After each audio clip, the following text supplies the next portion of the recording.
वहिनी बसा ना तुम्ही. जणी आहेच की. नाही नको, मी ठीक आहे. बरोबर आहे. आदर्श कुटुंबातल्या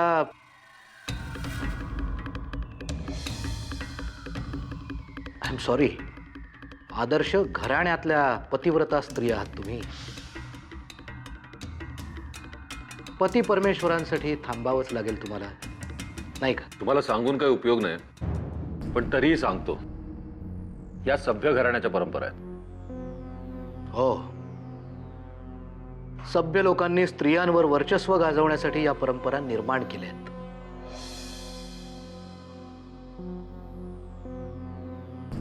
नीलराजे, तुमचे आपापसातले वाद संपले असले तर आम्हाला तुमच्याशी एका महत्त्वाच्या विषयावर बोलायचंय. वर्चस्व प्रस्थापित करणारे आणि त्याला विरोध करणारे यांच्यातला वाद आहे हा सैमा. चालायचाच. आपण बोला. तुम्ही आम्हाला वचन द्या की तुम्ही आमचं म्हणणं ऐकाल. साईमा, तुम्ही सुद्धा अविश्वास दाखवायला लागलात आमच्यावर. हीच तुमची जीवनाची पद्धत, हाच उपहास, थट्टेचा विषय झालात तुम्ही. इतक्या तरुण वयात कसलीही उदासीनता. हां, तुम्ही जरी हा विषय हसण्यावर नेत असाल तरी सुद्धा आम्ही ठरवले, तुम्ही तुमच्या जीवनाची पुन्हा एकदा सुरुवात करायची. साईमा, तुम्हाला माहिती आहे ते शक्य नाही. शक्य आहे. नीलराजे, तुम्ही तुमचं आयुष्य एका बाईसाठी फुकट घालवायचं ठरवलेलं असलं तरी सुद्धा राजशिर्के घराण्यातील एक ज्येष्ठ आणि तुमच्या आई म्हणून आम्ही असं घडू देणार नाही. मिर्झापूरला राजशिर्क्यांची खूप मोठी प्रॉपर्टी आहे, शिवाय स्पिनिंग मिल आहे. तेव्हा हा सगळा कारभार तुम्ही मिर्झापूरला जाऊन सांभाळावं असं आम्हाला वाटतं.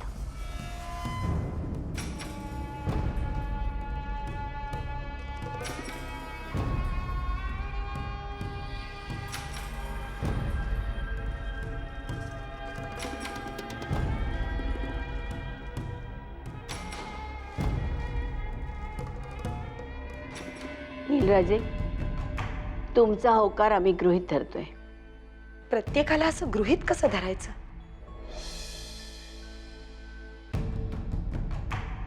म्हणजे मला असं म्हणायचं होतं की नील भाऊजींना अशा अवस्थेत मिर्झापूरला पाठवायचं म्हणजे. तुम्ही साईमांच्या निर्णयाचा विरोध करताय. जर नीलची काही हरकत नाही तर तुमचा विरोध का? वहिनी, आदित्यराजे कुठे आहेत? दिसत नाहीयेत कुठे. आदित्य राजाने इथल्या कारभाराची सगळी सूत्र आपल्या हातात घेतलीत. त्यांची आज इम्पॉर्टंट मीटिंग आहे. बाय द वे, तुमच्या मिर्झापूरला जाण्याची सगळी व्यवस्था करायला आम्ही मणीला सांगितलंय. मन लावून काम करा.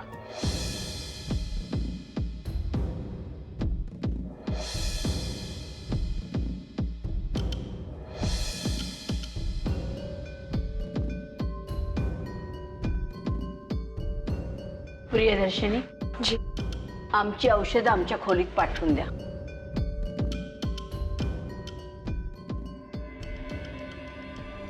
वा,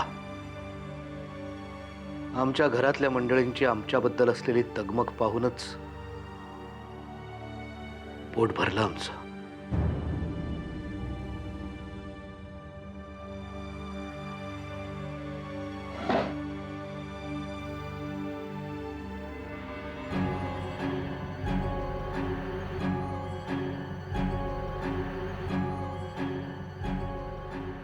गुड मॉर्निंग श्राऊ. Good morning mom. माझं पिल्लू बते. उठा उठा उठा. मॉम एक मिनिट. काय करतेस? मॉम पाहिलास, विक्रमादित्यने दिलाय. बघू बघू. मॉम कुठल्याही बटनाला हात लावू नको, इम्पॉर्टंट आहे. पाहिलंस, याला म्हणतात खरं प्रेम. नाही तर आम्ही. जाऊ दे ना, कशाला त्याच गोष्टी काढायच्या. बरं ते जाऊ दे. कुठे कुठे गेला होतात फिरायला? मॉम आम्ही कुठे कुठे गेलो होतो यापेक्षा अख्खी रात्र मी एकटीच त्याच्या बरोबर होते. किती ग्रेट ना मॉम. हो ग हो. काय म्हणाला काय विक्रमादित्य? काय म्हणायचं राहिलंय मॉम, वेडा व्हायचा राहिलाय तो माझ्यासाठी. श्रावणी, जसं मला हवं ना तसंच घडतंय बघ. देवा, तू त्या विक्रमादित्यला अजिबात सोडू नकोस, कारण तोच तुला टॉपची मॉडेल बनवणार आहे. Yes Maugham.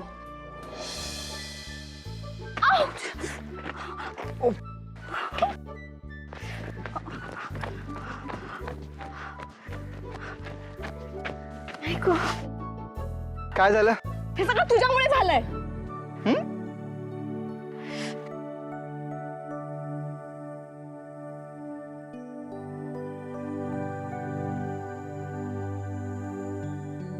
हॅलो पेशंट, मुकाट्यानं हात हातात द्यायचा, कारण इथे तुझ्या मदतीसाठी येणार कोणीही नाही. आणि तुझा हात काय मी आयुष्यभरासाठी मागत नाहीये, म्हणजे तात्पुरता तुलाच आधार देण्यासाठी मागतो. बघ, विचार कर.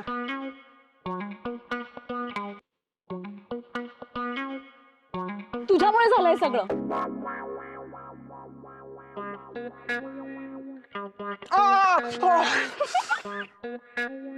सॉरी.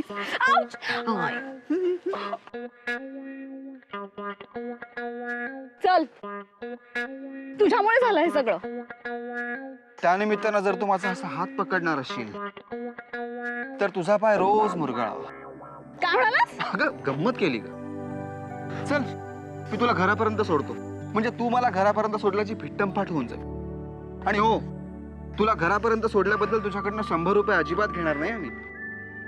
200 रुपये घे, पण तुझं तोंड आधी बंद ठेव.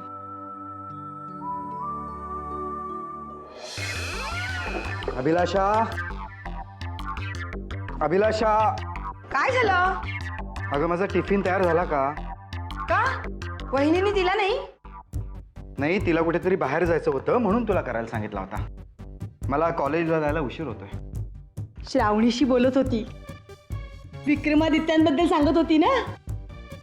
काय सांगत होती विक्रमादित्यबद्दल? ती डेटवर नाही का गेली होती काल विक्रमादित्यांबरोबर, तेव्हा त्याने तिला महागातला मोबाईल दिला. माहितीये मला. त्यात कॅमेरा आहे, गाणी भरता येतात, रेडिओ सुद्धा आहे. मी काय म्हणते, आपल्या दोघांसाठी सुद्धा 2 मोबाईल घ्या, त्यामध्ये सुद्धा अभिलाषा, एक कॅमेरा. श्रावणीचं जे काही सुरू आहे ते असंच सुरू राहिलं ना तर तिचं आयुष्य घडण्याच्या ऐवजी बिघडण्याची शक्यता जास्त आहे.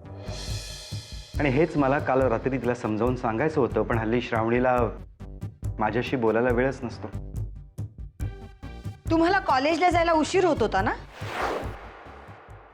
श्रावणीला टोचून बोलायचं असलं ना की सगळ्यांना वेळच वेळ असतो. अहो, टिफिन तरी घेऊन जा.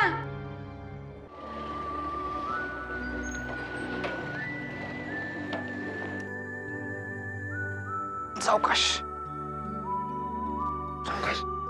साक्षी, काय झालं? काही नाही, ग्राउंडवर खेळत होती, अचानक पाय मुरगळला. हो, थँक्स. चल चल चल, आज जाऊया आपण. चल, बाय साक्षी, टेक केअर.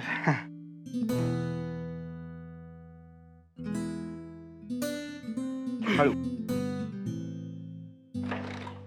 काका चल.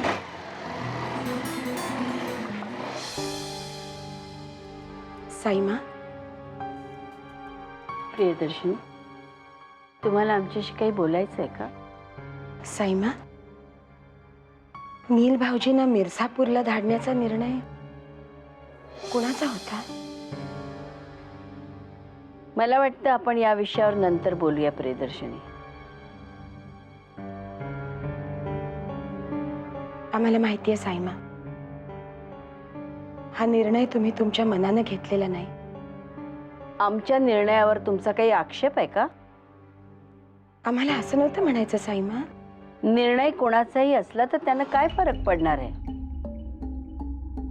नील राजनचं त्यात काही भलं होणार असेल तर त्यांनी तो निर्णय स्वीकारायला हवा. तुम्ही निर्णय सुनावल्यानंतर ते काही न बोलता इथनं निघून गेले, याचा अर्थ? तुम्ही तुमच्या सोयीनं अर्थ काढण्यापेक्षा नील राजांना हा निर्णय मान्य आहे असा विचार तुम्ही का नाही करत?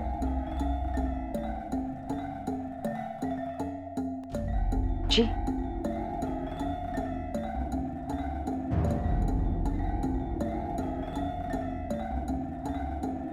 पण अजून चांगले शब्द राखून ठेवा. अजून मोठ्या न्यूज यायच्या आहेत. बाय. तुमच्याजवळ वेळ असला तर थोडं बोलायचं होतं तुमच्याशी.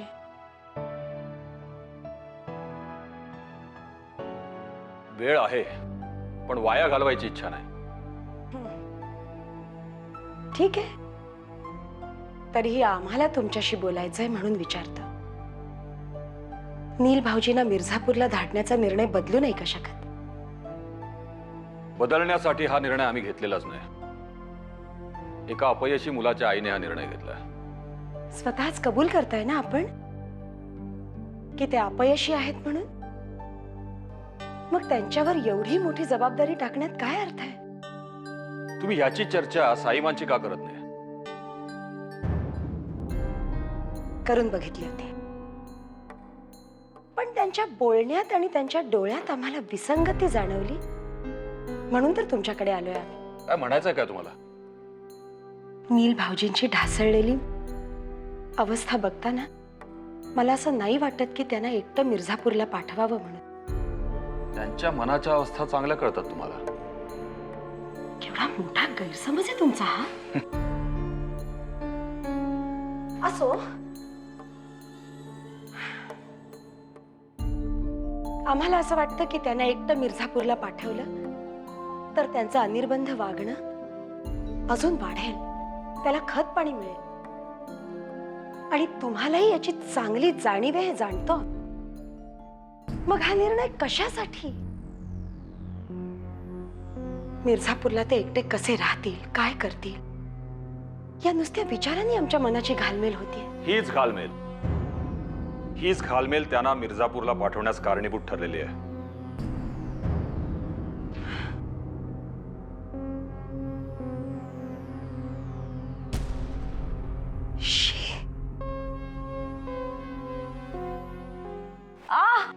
हळू. अगं थांब. आई आणि खूप आगाग होतीये गायनी. अगं धडपडायला कोणी सांगितलं होतं मग? अगं पाय मुरगळलाय ना तुझा, मग औषध लावताना आगाग होणारच. जरा सहन नको करायला. मग? हा? बरं काकू, मला सांग, काल देऊने तुला डॉक्टरांकडे घेऊन जायचं काम मला सांगितलं होतं. तू त्या झिंगूर बरोबर का गेलीस? चिंगूर तुझा राज. चांगलं पोरग आहे ते. अगदी आईच्या काळजीने माझं सारं करतो. आतापर्यंत तुम्ही दोघी होता, आता हा तिसरा. मुरबाचं काय असला तर आपला नाही तर कुणाचंच नाही.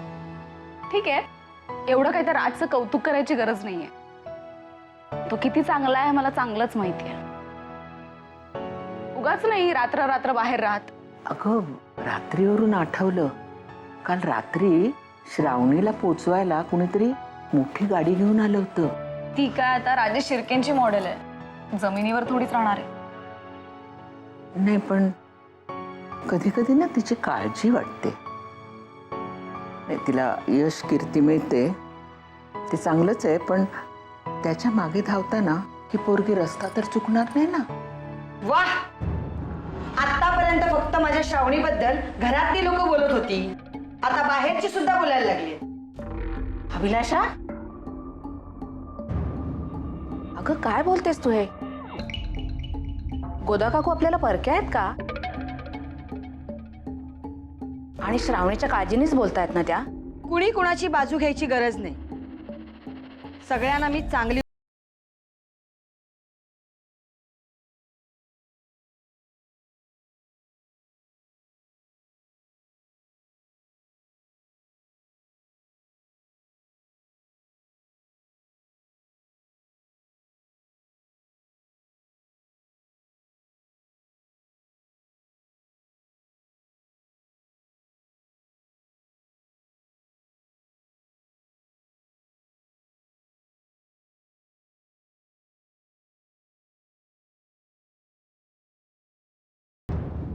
गोदा काकू, का अभिलाषाचं बोलणं एवढं नका मनाला लावून घेऊ.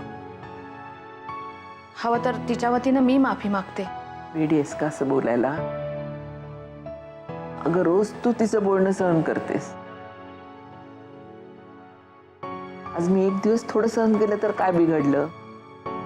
मी सुद्धा तुमच्यापैकीच एक समजते स्वतःला. मी निघते. मला काळजी घे हा बाबा, काळजी घे हा. काकू येते मी.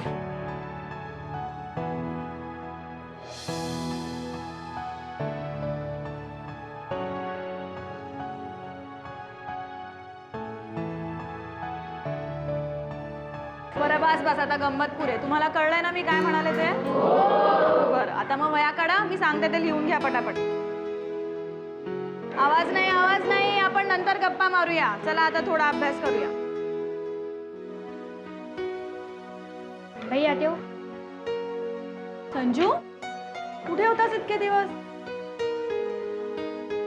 हॉस्पिटलमध्ये बाबांनी मारलं होतं म्हणून ऍडमिट होतो.